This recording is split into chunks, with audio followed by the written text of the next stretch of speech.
God has an attribute, and that attribute is named omnipotent.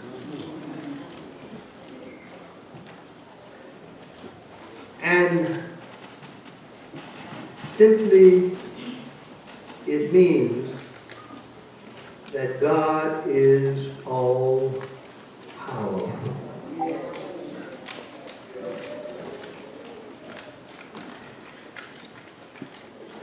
There is nothing too hard for God to do. Amen.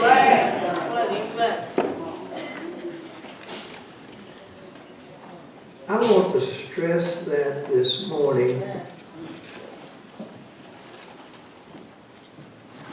because there are some folk among us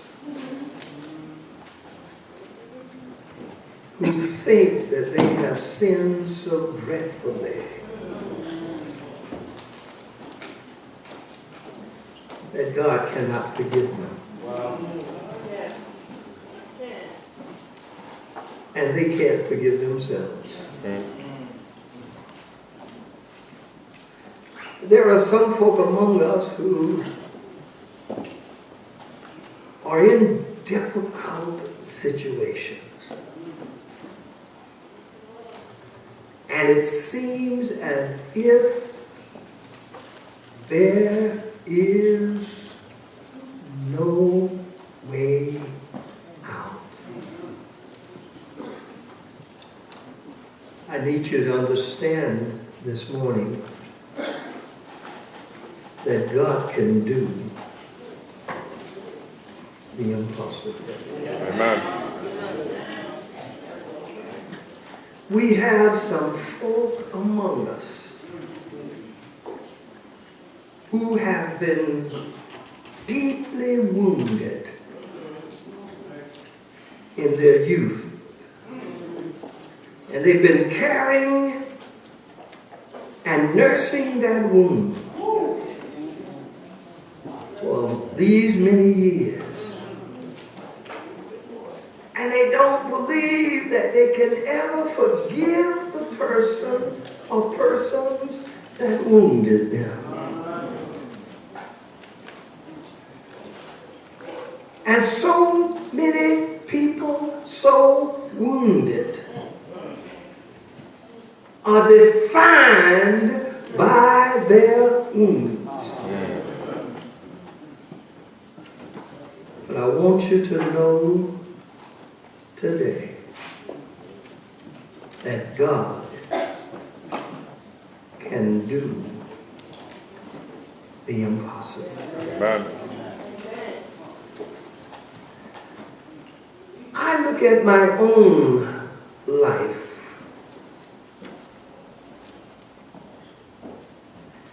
Look at how I was wounded, deeply wounded in my youth. How that followed me for years. And because of those wounds, I felt that everybody else was trying to wound me. But one day, I gave it all over to Jesus. And He worked it out. I want you to understand today that there is nothing going on in your life that is too hard for God to handle.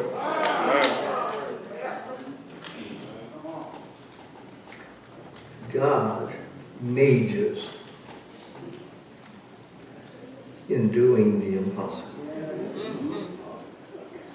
In the 9th chapter of John's Gospel, we have a detailed analysis of how Jesus met and dealt with the man who had a congenital disease.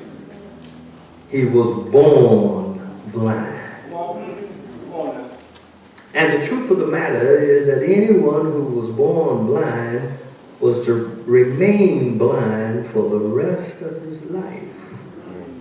because it was a flaw in the genetics that caused his eyes to be darkened. He could not enjoy life like you and I. He couldn't see. He felt the warmth of the sun on his face, but he never could see the sun. He heard the laughter and joy of people at weddings and dancing and all, but he could not see.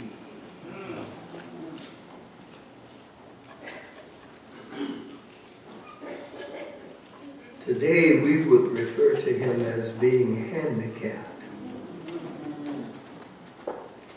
because of his defect. Jesus saw that man,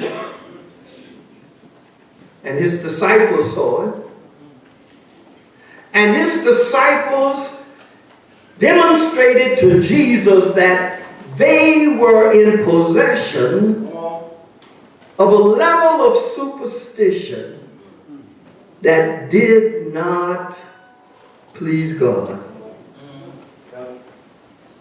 Who sinned? This man or his parents, that he was born blind? Old Testament teaches us that God would visit the sins of the parents, the father, upon the sin, upon his the first and second generation. And so the thinking was that somebody did something awful in order for this man to be born blind.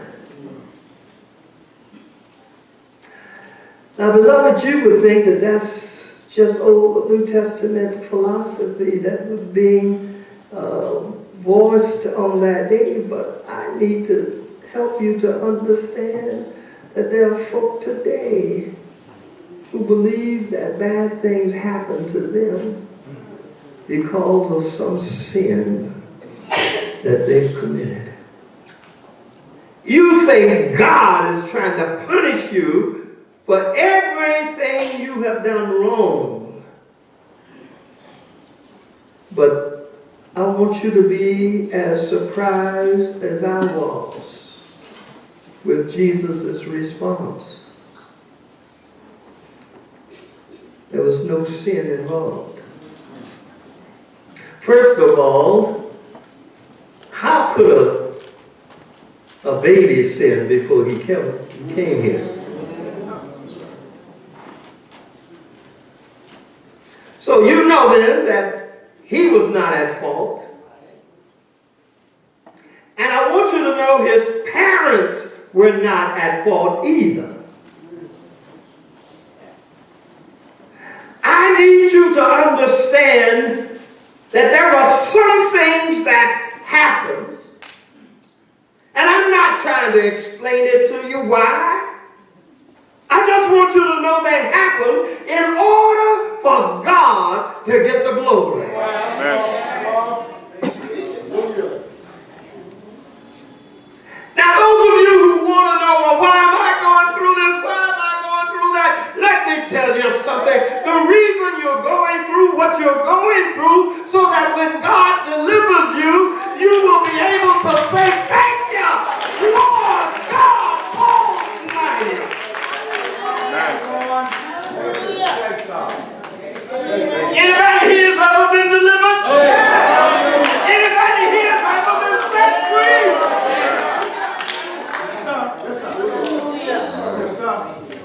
Nobody sinned. This man nor his parents. Right.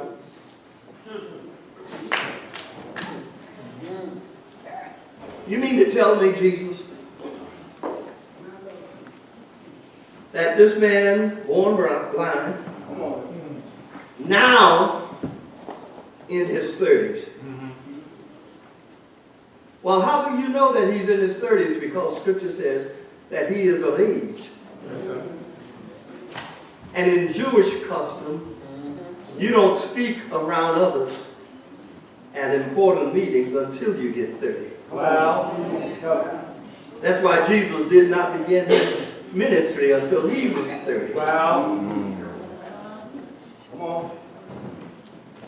And so this man had lived more than 30 years blind. And he nor his parents were at fault. Now, before you say, God, why did you do that? That's an awful thing to do. But Jesus says, that man was born for this moment.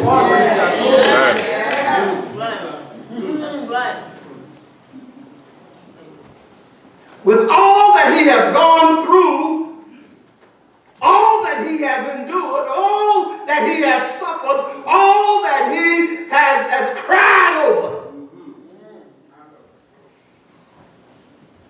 all of that happened for this moment. What do you mean, Jesus? Bring him to.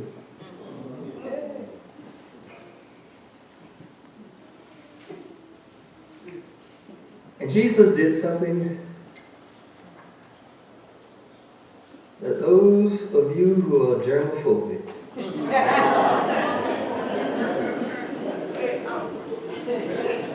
will have great problems with. He took some clay and spit it.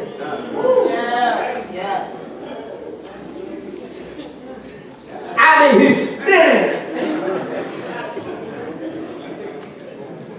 Not just a little bit.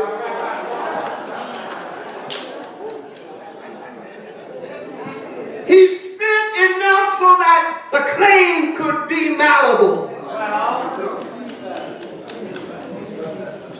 And he took that clay,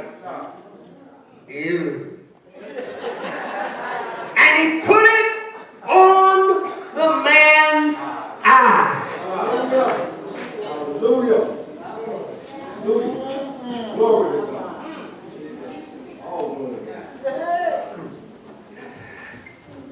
When the centurion's servant was ill, Jesus spoke the word.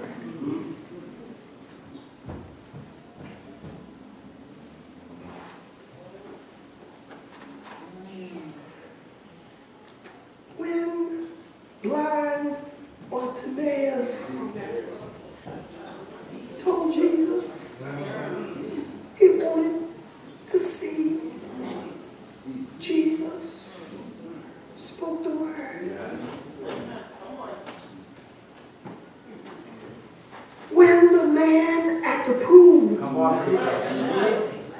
who had been crippled for 38 years, Jesus spoke the word. Tell me then, why would he not speak the word for this man born blind? Why would he demonstrate some horrible hygiene by spitting in some clay and putting that clay on the man's eyes?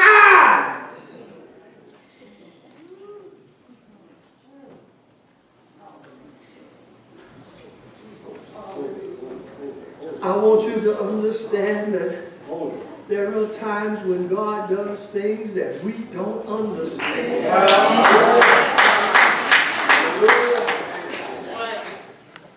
But he does it for a purpose. Now,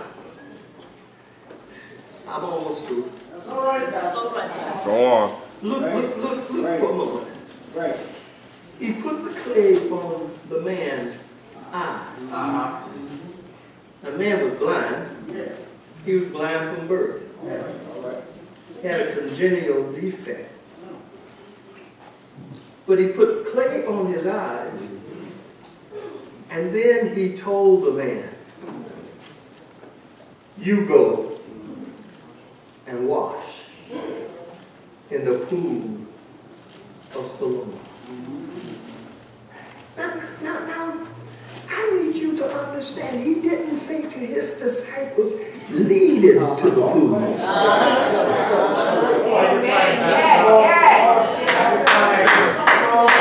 He said to the man, you go.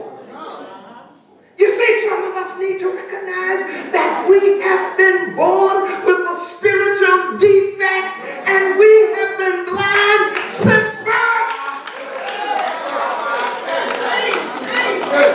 And Jesus is telling us there's something you got to do in order to have your eyes open.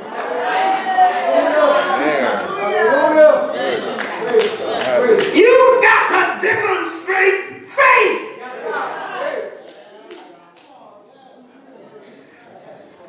Now, to be sure, the man did not shrink. He said, oh, why did you put all this good stuff on my eye? The man just began to make his way to the pool of Siloam. And when he got there, nothing happened. Then he stooped down and he began to wash that clay with Jesus' spit off of his eye. And when he got it off of his left eye, he opened that left eye and he saw something he had never seen before. He got it off of his right eye, he opened his right eye, and he saw stuff he had never seen before. My God is able. He can do the impossible. He can make you see.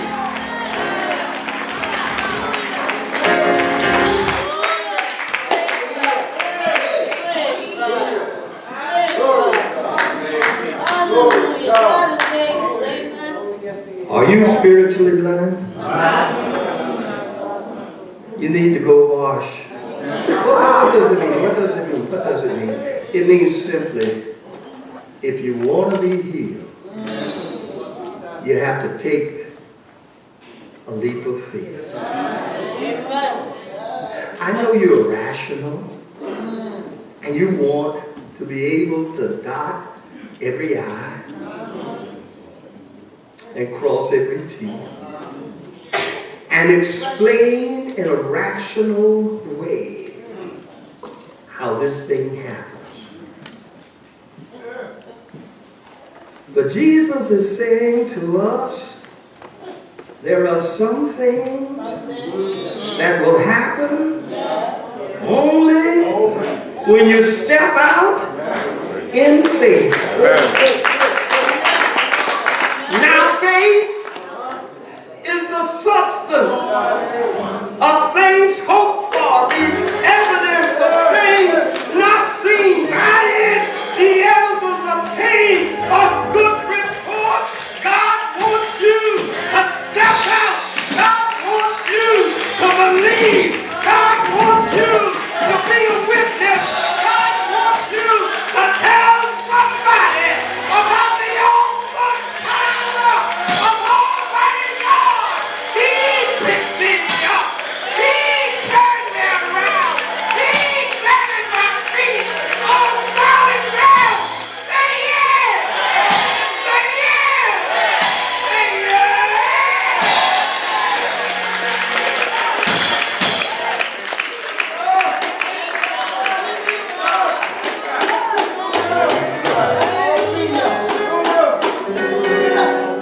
you to say it with me. My God can do the impossible.